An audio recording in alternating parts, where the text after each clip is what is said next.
Abraham Lincoln once said, "Our government was of the people, by the people, and for the people." However, sometimes they are of, by, and for only themselves.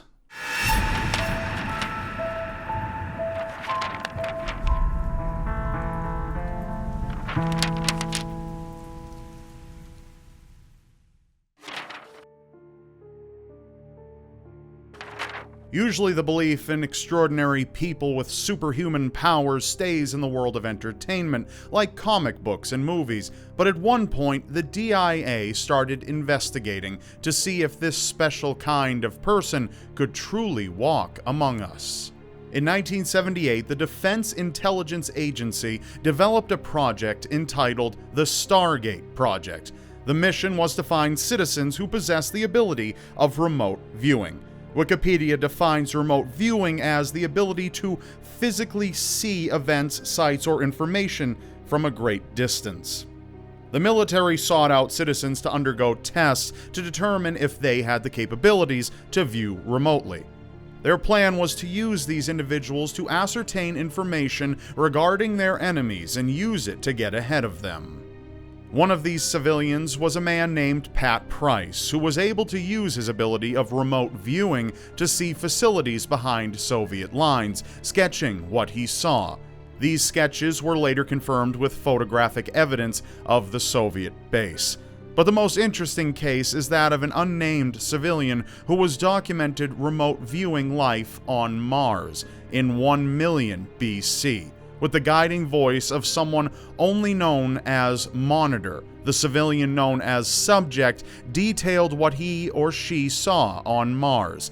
They were able to see structures like obelisks and underground caverns. It was even documented that they spoke with one of the alien entities and found out the species was waiting to leave their decrepit land to find a new, flourishing one.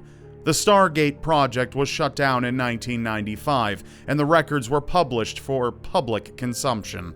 The project has garnered many skeptics, but there are still those out there who believe they have the ability of remote viewing.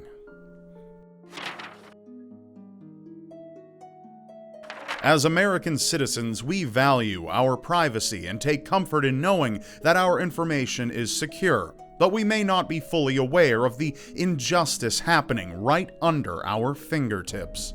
Edward Snowden is famous for blowing the whistle on the National Security Agency, revealing information he was privy to about their invasive actions on the people of the United States. But Snowden isn't the only whistleblower the NSA has encountered.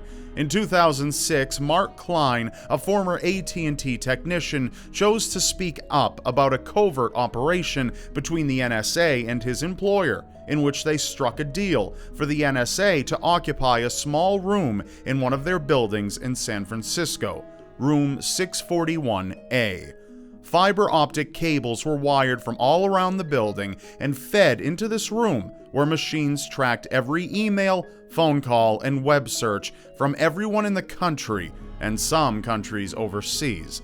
The NSA hadn't obtained a warrant to carry out such an invasive operation, nor did they make any attempts to separate potential threats from everyday citizens just going about their business.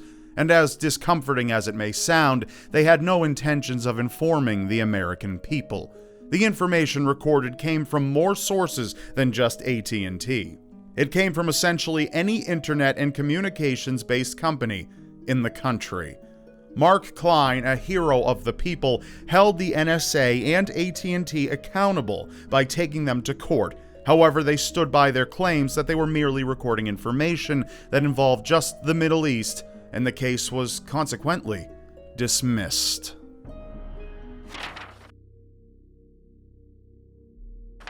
CIA Operation Mockingbird was declassified and released to the public in 2007. You can research the operation online, but if you look to the news for information, don't expect to find any mention of it whatsoever.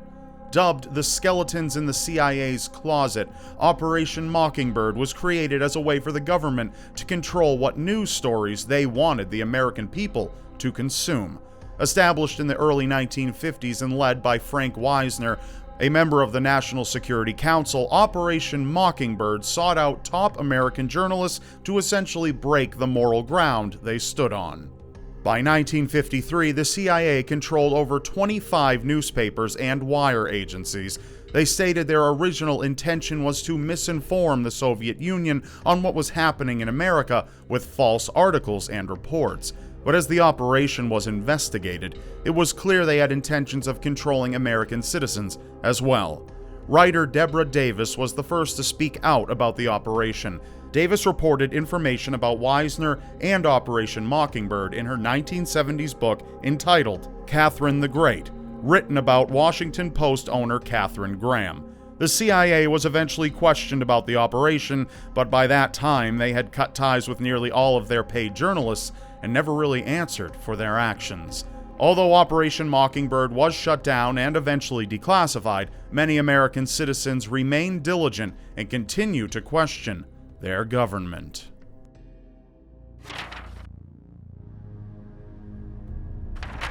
It wasn't enough for the CIA to orchestrate news outlets as they did in Operation Mockingbird, but they also felt the need to covertly spy on members of counterculture groups. The 60s and 70s were known for the hippie movement, an era that focused on love and peace. It abounded with student groups that were anti-war, anti-racism, and anti-hate. It was these sentiments that worried the government and led them to establish Operation Chaos in an attempt to uncover citizens that they believed were under the influence of foreign ideals. In other words, they were looking for enemy sympathizers. Though the operation began as an infiltration on foreign anti-war groups, it grew to include many significant American groups as well. Some of the groups targeted in Operation Chaos include the Black Panther Party, Women's Strike for Peace, and Ramparts magazine. At the close of Operation Chaos, it was reported that the CIA had gathered intel on 300,000 Americans and about 1,000 anti-war groups. But all that time, effort, and intrusion that the CIA had imposed on the people of America had amounted to nothing. It was reported that no evidence of any contact between the most prominent peace movement leaders and foreign embassies in the US or abroad had made contact. We are told the government is there to keep us safe, but in regards to Operation Chaos, we must ask the question: who are they trying to keep us safe from? Have you ever felt like someone or something was watching you? Your imagination may suggest spirits or serial killers, but maybe it is Big Brother. After World War II, the United States and the United Kingdom formed an agreement to help monitor each other's countries for possible threats. Over time, more countries wanted in on the agreement. However, as the alliance gained members, the objectives started to change. The United States, the United Kingdom, Canada, Australia, and New Zealand became the Five Eyes Alliance, and their pact was to keep watch over the citizens of the entire world. Not just suspects involved in terrorism or enemies threatening war, but each individual person. They set up monitoring stations all over their countries, comparable to Room 641A. These governments were not only watching the everyday folks, but also kept a close eye on notable celebrities and political figures, such as Charlie Chaplin, John Lennon, Princess Diana, and Angela Merkel. The Five Eyes Alliance has never intentionally been discussed with civilians, and there is doubt that the government ever will. But thanks to Edward Snowden and the documents he released to the public, we have a chance to learn about who is keeping tabs on us. As of today, the Five Eyes Alliance is still in effect, and countries like Germany are vying to get in. So the next time you feel like someone is watching over your shoulder, perhaps they are actually watching through your screen.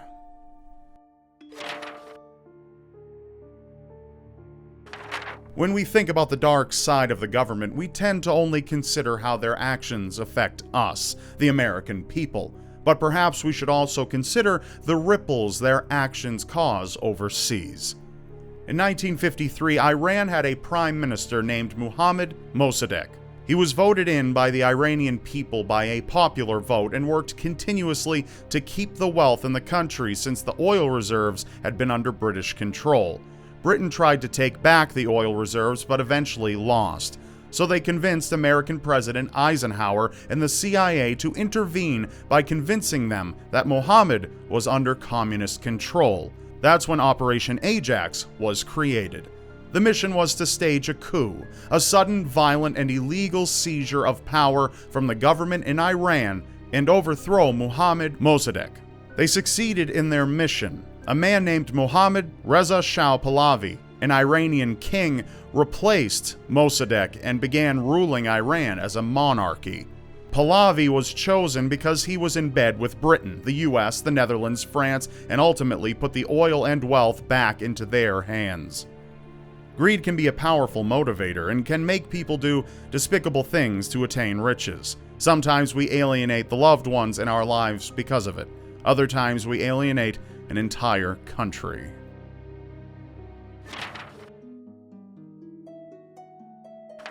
Most of us are familiar with the horrors that occurred inside concentration camps during World War II, and most are also aware that American troops liberated the survivors and destroyed Hitler's regime. But what you may not know is that the CIA brought home a few new tricks. Many people have heard of MKUltra, the CIA-run program that replicated Nazi experiments examining psychoactive drugs in an interrogation method. These tests were conducted on both willing and unwilling participants. It seems too easy to access information about MKUltra, but that's because it's supposed to be.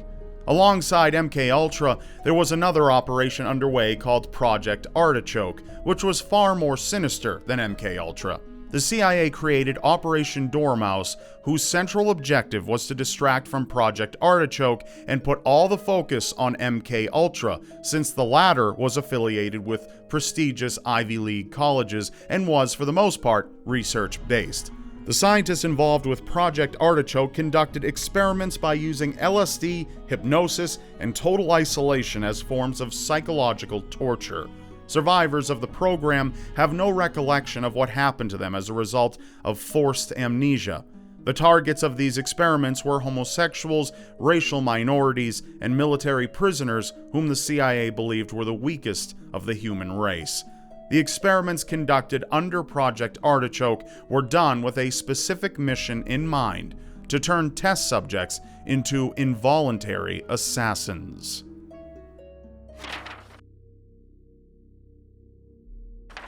There are people in the world who turn to the supernatural for their answers and a certain sense of security. But an agency from within our government had disturbing plans to control those forces for their own benefit.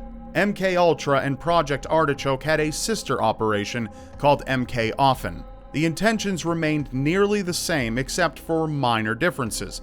In Often, they routinely tested toxicological effects that certain drugs had on animal as well as human subjects.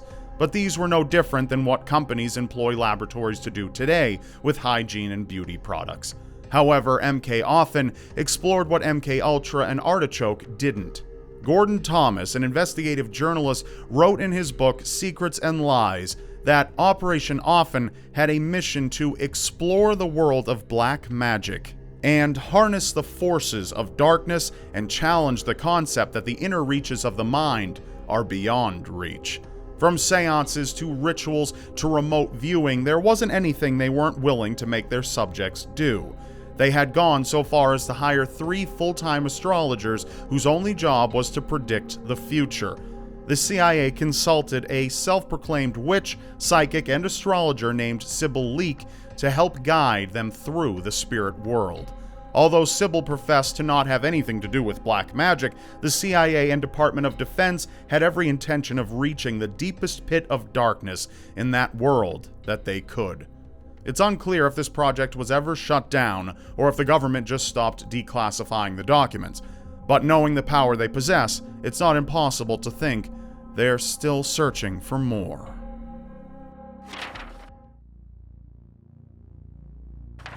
The Vietnam War was one of the ugliest, most devastating wars we have ever seen, with an estimated 3.8 million plus deaths. But this war could have certainly been avoided. In fact, it may have been deliberate. It was August of 1964 when an American destroyer reported that 26 torpedoes from a Vietnamese station had been launched at the American vessel. The men who detected the torpedoes kept a close eye on them while also alerting their superiors. The message of the incoming threat moved its way up the chain until it reached the White House. Soon, the men on the destroyer realized that it wasn't torpedoes after all, but rather malfunctioning sonar equipment. Quickly, the men relayed the information to the commanding officers that the previous detection was a mistake, and for everyone to stand down while they investigate to make sure. But by the next day, then-President Lyndon B. Johnson had issued an attack on Vietnam, thus starting the war. There has been a lot of debate and speculation regarding the events in the Gulf of Tonkin, where the supposed torpedoes had been detected, and two lines of thought surround the situation. First is that the follow-up information about the failed equipment just didn't go up the chain fast enough to intervene before the announcement was made. But the second, a lot more unsettling, is that the misinterpreted torpedo incident was orchestrated to give the US a reason to attack Vietnam. If there was a way to stop that gruesome war from commencing, we should hope that our government would have taken it. But if the witnesses in the Gulf of Tonkin are correct, the government had already made up their minds.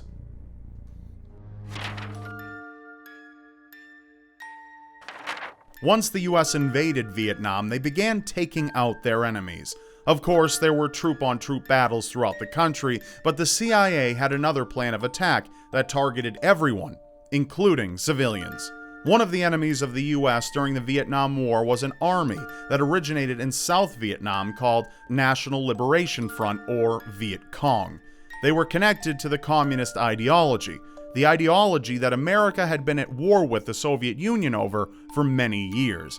Because of this, once America successfully invaded Vietnam, the CIA and several other branches of the military created the Phoenix program.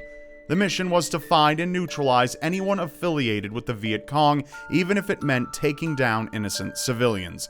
The mission rested on the shoulders of local government militia and police forces rather than the military.